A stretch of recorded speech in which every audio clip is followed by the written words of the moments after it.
pimpin doanya terlebih dahulu. Andre, silakan Andre. Pimpin doanya terlebih dahulu. Untuk mengawali pembelajaran kita, marilah kita berdoa bersama. Doa dalam bagi mulai.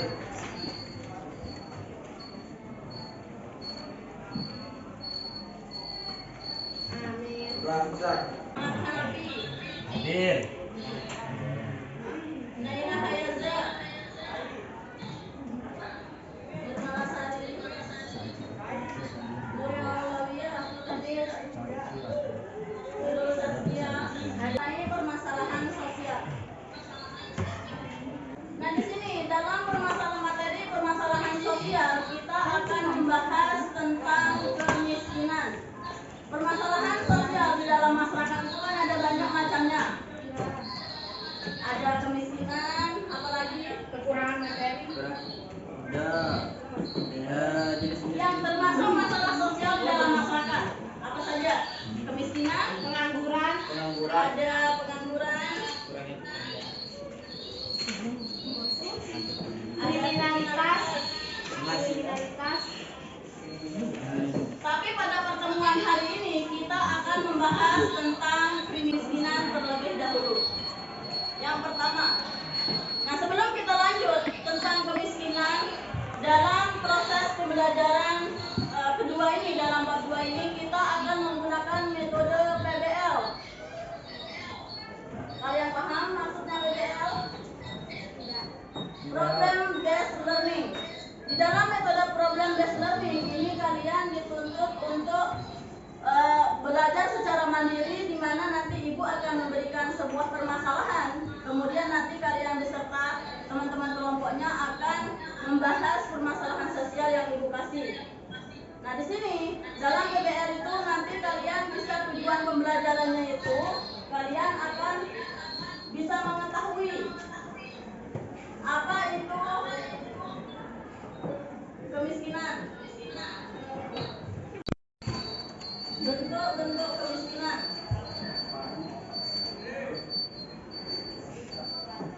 Dan yang ketiga itu ada faktor penyebab kemiskinan.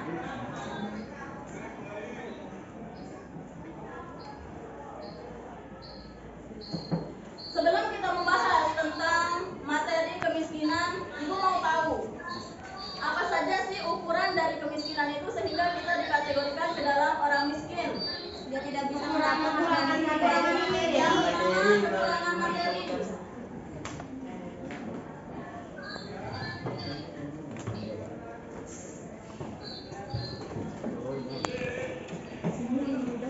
Yang pertama kekurangan materi, kemudian yang kedua kekurangan pemenuhan kebutuhan sosial.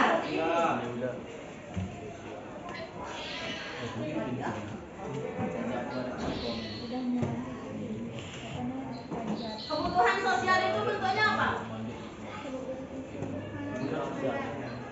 Kebutuhan sosial.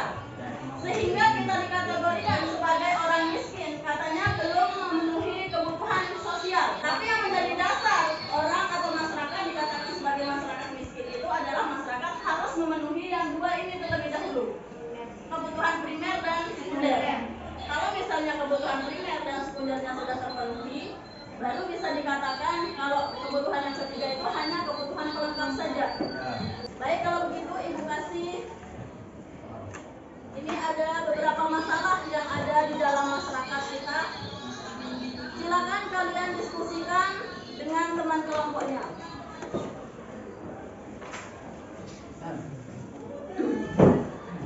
Ini kelompok, ini masalahnya, silakan kalian diskusikan sama teman kelompoknya.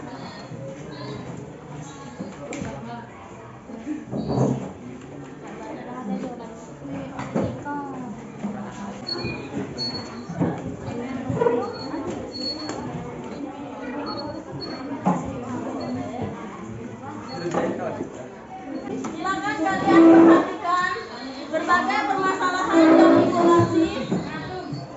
Lembaran-lembaran itu silakan kalian kerjakan, identifikasikan masalah apa di gambar yang ibu kasih. Kalian diskusikan sama teman kelompoknya. Itu ada definisi, kemudian ciri-ciri, faktor penyebab dan usaha untuk mengatasi tersebut. Waktu kalian ibu kasih 20 menit untuk mengerjakan itu bersama teman kelompoknya. Kemudian setelah selesai nanti kalian presentasikan ke depan bersama teman kelompok.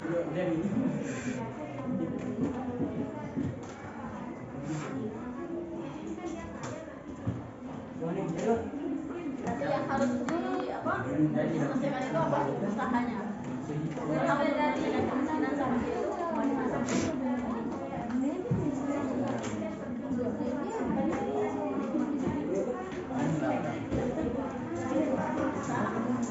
Kalian harus bisa merubah pola pikir yang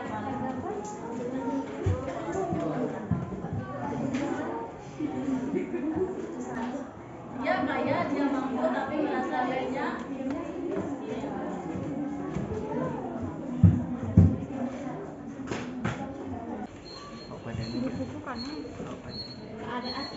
harus semuanya berkolaborasi, harus semuanya kerja biar cepat selesai. Ini ada tulisan bahwa dia punya rumah 2 lantai penerima PKH, makanya dia apa sih? Kami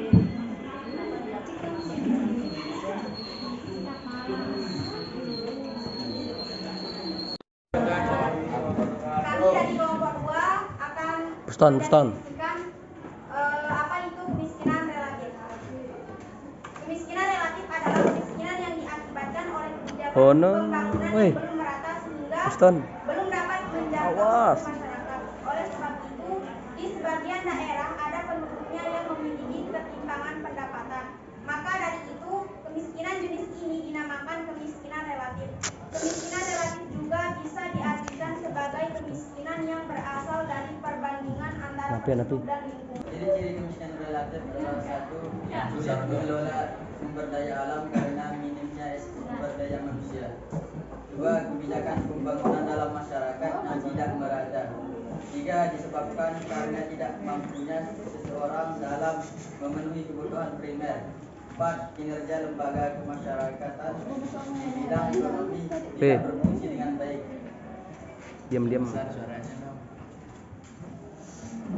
Faktor penyebab kemiskinan relatif. Faktor penyebab kemiskinan relatif adalah 1. Kurangnya tersedia lapangan kerja.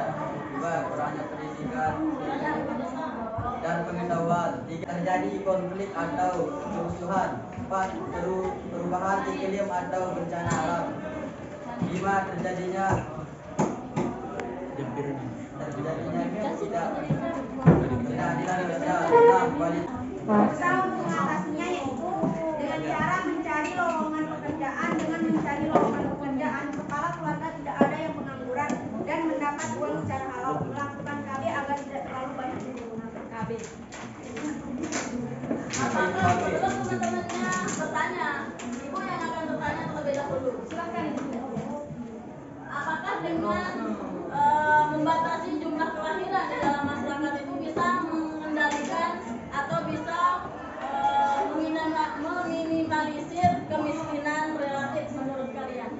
Bisa dengan cara merencanakan keluarga berencana. Bisa dua anak di bukannya dalam masyarakat kita itu ada sebuah anggapan atau pepatah yang katanya banyak anak banyak rezeki.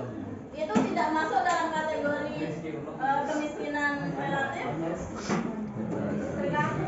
Tergantung apanya? Relatifnya. Tergantung pendapatan yang didapat di lowongan pekerjaannya itu. Misal kalau dia gajinya itu besar, kemiskinan relatifnya itu enggak banyak, rendah. Enggak terlalu besar. Yang selanjutnya nih. Pinta. Pertanyaan Kenapa dapat mau? Relatif dan itu disebut sebagai sesuatu yang relatif. Mengapa kemiskinan itu disebut sebagai sesuatu yang relatif? Kalau misalnya seperti ini, contoh sebelum lanjut ke pertanyaan berikutnya. Misalnya si Adis melihat siapa namanya? Ika. Adis melihat Ika bahwa Ika itu cantik.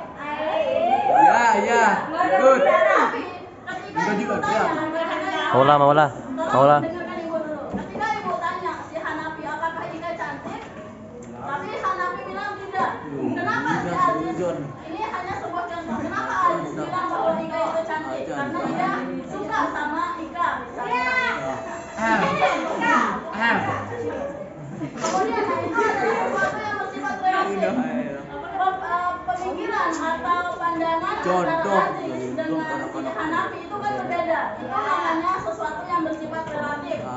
Jadinya tergantung dari sudut pandang orang-orang yang melihatnya. Itu pemikiran yang bersifat tergantung diri pada sendiri. Kayak lihat KB tadi dulu. Iya, seperti tadi. Ketika misalnya orangnya masyarakatnya itu mampu atau kaya, mereka bisa banyak anak, banyak rezeki. Tapi kalau misalnya orangnya tidak mampu atau miskin, berarti 2 anak sudah cukup. HP gue. Itu adalah pemikiran yang bersifat relatif. Kenapa gue?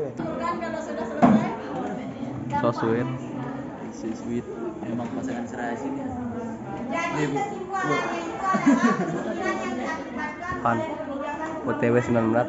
belum merata sehingga bisa menjelaskan seluruh masyarakat. Oleh sebab itu di sebagian daerah ada penduduknya yang memiliki ketimpangan pendapatan. akan berikan apresiasi untuk temannya.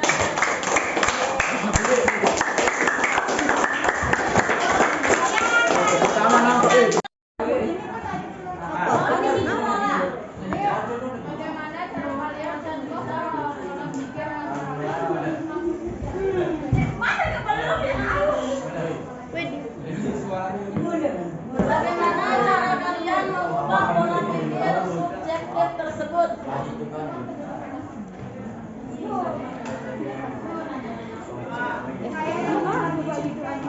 Bisa nanya gitu.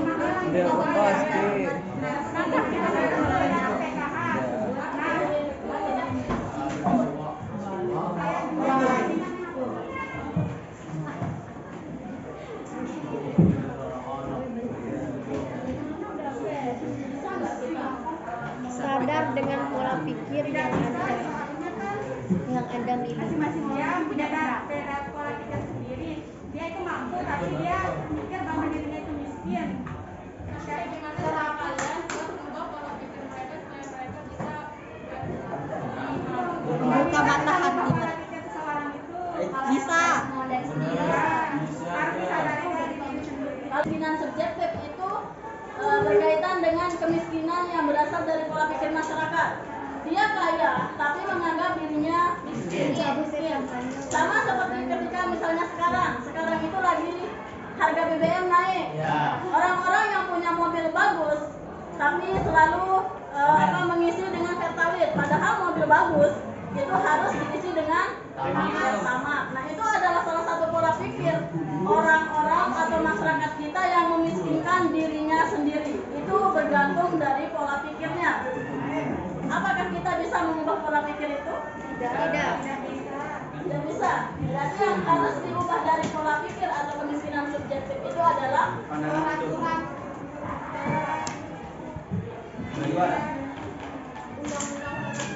apanya yang bisa kita ubah di sana? adanya harus ada kebijakan, harus ada kebijakan dari pihak pemerintah. Untuk mencabut Ada PKH-nya kebijakan dari pemerintah dan aturan yang jelas dalam mengelola masyarakat yang miskin dan yang kaya. Kayak misalkan langsung sekolah seperti ada di sini yang penghasilannya tidak cukup untuk memenuhi mereka. Sebenarnya mereka mampu tapi pola pikirnya itu menganggap dirinya kurang mampu. Kesian. Assalamualaikum warahmatullahi wabarakatuh. Dari presentasi teman-teman kelompok yang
yang sudah presentasi. Begitu pula dengan kelompok yang lain. Kita tutup pembelajaran hari ini. Silakan ketua kelas pimpin doa terlebih dahulu. Silakan Anda pimpin doa sebelumnya. Terima